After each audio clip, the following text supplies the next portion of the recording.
हमारे घर में जैसे बहुत सारे एलिगेशन लगे कि ये कुत्ता जो है बांध के रखा जाता था, ये किया जाता था, वो किया जाता था, तो ऐसा कुछ भी नहीं था। ये आज मेरा रीज़न वही था, मैं उसको उठा के ले गया कि मुझे दिखाना था कि मेरा पेट एग्रेसिव नहीं है। 100-150 लोग खड़े थे यहाँ पे, मैं उनके 20 से उसको उठा के ले गया। एग्रेसिव होता या मेंटली रिटार्डेड होता तो उन पर अटैक करता। और एसी में रखा जाता, जिस रूम में हम रहते थे हम उसे अपने रूम में रखते थे, अपने बेड पे सोता था।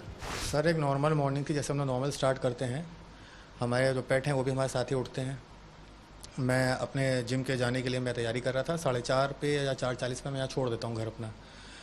तो मैं नॉर्मल निकला, उसके बाद जब मैं वहाँ पहुँचा तो मेरे पास कॉल आया। तो फ़ोन रहता नहीं, कॉल रिसीव करने में देर हो गया, तो डिले हो गया। तो मेरा फ्रेंड मुझे बुलाने आया कि ऐसा ऐसा हुआ है इंसिडेंट कि आपके कुत्ते ने आपकी मदर को काट लिया है। तो मैं घर पहुँचा तो मैं देखा कि बाहर सब भीड़ लगी हुई है, पुलिस खड़ी हुई है, और जो अंदर का सीन था तो वो कुछ अलग ही, जो मैं एक्सपेक्ट नहीं कर रहा था वो था। तो आनन फानन में 112 मिलाया गया था। एम्बुलेंस का वेट करना ज़रूरी समझा नहीं, एम्बुलेंस आई नहीं थी उस टाइम तक, बहुत देर तक नहीं आई इवन। हमने उनको उठाया, टू व्हीलर पे लेके बलरामपुर ले गए।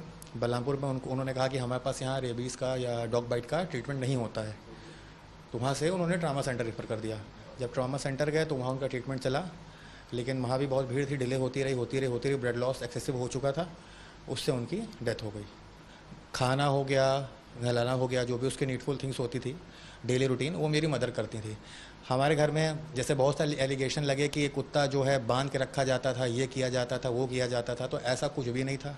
कुत्ते हमारे खुले रहते थे, घर में इतना बड़ा घर है। फिज़िकल एक्टिविटी में मैं खुद उनके साथ खेलता था। खाने फीडिंग की बात आई तो प्रॉपर जैसे बैठे हुए हैं तो उनमें घर के एक फैमिली मेम्बर की तरह पाले गए थे, कुत्तों की तरह नहीं, ब्रीडिंग पर्पज़ के लिए रखा गया था। और खिलाना भी खाना होता था, तो अगर मम्मी एक बाइट अपना ले रही हैं तो लेफ़्ट हैंड साइड से जो डॉग फूड होता है वो उनको दूसरे हाथ से वो खिलाती थी, या अगर रोटी खा रही हैं तो वो, तो इस तरीके का बॉन्ड था। ट्रिगर वो कैसे हुआ, वो घंटी को लेके बहुत ज़्यादा पैशनेट हो जाती थी कि अगर घर पे कोई आया है, घंटी बजी है, तो उसका था कि सबसे पहले रश करके वही जाएगी लेने। तो उस दिन भी ऐसा हो सकता है, मेरा अजम्पशन है कि घंटी बजी हो या मम्मी को नहीं, वो मम्मी नहीं जा पाई हूँ टाइमली, तो उसने खींचा हो या कुछ किया हो, उसके बाद एग्रेशन आ गया हो।